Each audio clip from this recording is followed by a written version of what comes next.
Hello friends, सबको जेम्सी की praise the Lord. आप सबका स्वागत है आज के नई वीडियो में। आज हम परमेश्वर के वचन से सीखेंगे कि आखिरकार हम कौन हैं, हमारी शुरुआत कैसे हुई और किसने की। क्या आज भी हम वैसे हैं जैसे हमारी शुरुआत हुई थी, जहां हमें कुछ चेंज आ चुका है? आइए हम इसके बारे में बाइबल में पढ़ते हैं।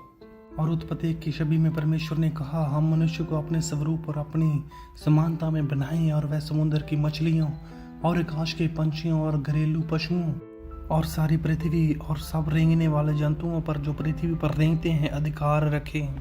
हम यहाँ पर देखते हैं कि परमेश्वर ने हमें पूरा परफेक्ट बनाया, अपनी इमेज पर बनाया। जैसे वो खुद पवित्र, सामर्थी और धर्मी था, वैसे ही उसने हमको बनाया, अपने स्वरूप के ऊपर बनाया कि हम इस धरती के ऊपर हर एक उस जीव के ऊपर जो परमेश्वर ने हमारे लिए बनाया है उसके ऊपर राज करें, सामर्थ्य रखें और अधिकार रखें। शुरुआत में हम परमेश्वर की तरह बनाए गए थे। हम में कोई मौत नहीं थी, हम में कोई बीमारी नहीं थी, हम परफेक्ट थे। परमेश्वर हमसे चाहता था कि वो एक परमेश्वर की पूरी दुनिया बनाए। आइए हम इसको देखते हैं बाइबल में से। मलाकी 2:15 में लिखा है, क्या उसने एक ही को नहीं बनाया जबकि वो आत्माएं उसके पास थीं? और एक ही को क्यों बनाया? इसलिए कि वह परमेश्वर के योग्य संतान चाहता था। इसका ये मतलब है कि वो अपने जैसे लोग बनाना चाहता था, अपने जैसी वंशावली चाहता था। जैसा वो खुद है वैसे वो लोगों को चाहता था। हमने देखा कि परमेश्वर ने परफेक्ट दुनिया बनाई थी जिसमें कोई दुख नहीं था, कोई तकलीफ नहीं थी, ना ही हमारे ऊपर मौत का राज था, बल्कि हम एक राजा की तरह बनाए गए थे। हम इस दुनिया के ऊपर राज करते थे, हम जानवरों के ऊपर राज करते थे, हम रेंगने वालों के ऊपर राज करते थे। पर ऐसा क्या हुआ जो हमारा राज हमसे छीन गया? ऐसा क्या हुआ जो आज हम गुलामी की तरह रह रहे हैं? तो आओ हम इसको बाइबल में देखते हैं कि बाइबल इसके बारे में क्या बोलती है। रोमियो की किताब में लिखा है कि इसलिए कि सब ने पाप किया और परमेश्वर की महिमा से रहित हैं। तो हम सोचेंगे ये कब हुआ? हमने कोई पाप नहीं किया, हम परमेश्वर से दूर कैसे हो गए हैं? आइए देखते हैं बाइबल इसके बारे में क्या बताती है।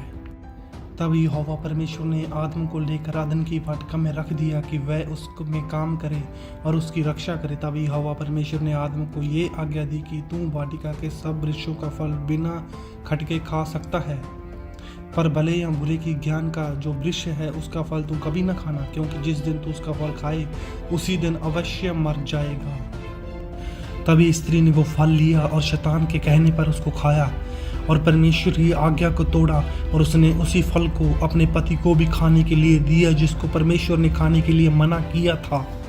इस वचन टूटने के कारण पाप संसार में आया, और सभी देश, सभी लोग और सभी जातियां जो इस संसार में रहती हैं, सब के सब आदम के द्वारा पैदा हुए हैं। और उस आदम का लहू हमारे अंदर है, उसका लहू के अंदर जो पाप है वो भी हमारे अंदर है, क्योंकि बाइबल हमें बताती है कि एक ही मनुष्य के द्वारा पाप इस पूरे संसार में आया है। तो अब सवाल ये पैदा होता है कि हम इस पाप से कैसे छुटकारा पा सकते हैं? बाइबल इसके बारे में कहती है, क्योंकि शरीर का प्राण लहू में रहता है और उसको मैंने तुम लोगों को वेदी पर चढ़ाने के लिए दिया है कि तुम्हारे प्राणों के लिए प्रायश्चित किया जाए। आज साइंस ने भी इस बात को प्रूफ किया है कि इंसान के लहू में उसके जीवन है। अगर किसी इंसान से उसका पूरे शरीर का लहू निकाल दिया जाए तो वो इंसान कभी भी जिंदा नहीं रह सकता, क्योंकि वो उसके प्राण उसके लहू में रहते हैं। और इस बात को बाइबल में बहुत साल पहले ही लिख दिया गया था। इसका लहू हमें हमारे पापों से शुद्ध कर सकता है, क्योंकि हम सब तो आदम के द्वारा पैदा हुए हैं और पापी हैं। तो हमें ऐसा व्यक्ति चाहिए जो कि आदम के द्वारा पैदा ना हुआ हो और जिसके लहू में कोई पाप ना हो, और जो हमारे लिए बलिदान दे सके, जो हमारे लिए लहू दे सके। बाइबल हमें बताती है कि यीशु मसीह का जन्म ऐसा ही हुआ है, वो कुंवारी के द्वारा पैदा हुआ है। वचन में लिखा है कि देखो एक कुंवारी गर्भवती होगी और एक पुत्र को जनेगी, उसका नाम इमानुएल रखा जाएगा, जिसका अर्थ है परमेश्वर हमारे साथ है।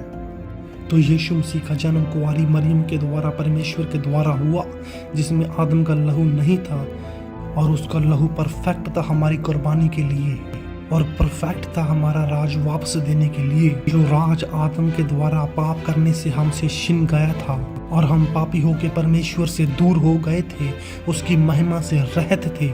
वो राज यीशु मसीह के लहू बहाए जाने के द्वारा हमारे पास फिर से लौट आया है, और आज हम प्रभु यीशु मसीह के ऊपर विश्वास करने से मुक्ति को प्राप्त कर सकते हैं। आज हम प्रभु यीशु मसीह के ऊपर विश्वास करने से उस पाप से क्षमा प्राप्त कर सकते हैं। क्योंकि बाइबल में लिखा है मुक्ति पाने के लिए मुंह से अंगीकार करना होगा कि यीशु मसीह ही मेरे पापों के लिए सूली पर गए और अपने एक एक लहू का कतरा मेरे लिए बहा दिया, ताकि मैं अपने पापों से छुटकारा प्राप्त कर सकूं। क्योंकि बाइबल में लिखा है यीशु मसीह ही राह है, जीवन है और सच्चाई है। उसके बिना हम पिता के पास कभी भी नहीं जा सकते। प्रभु आपको इस वचन के द्वारा आशीष दे। आमीन।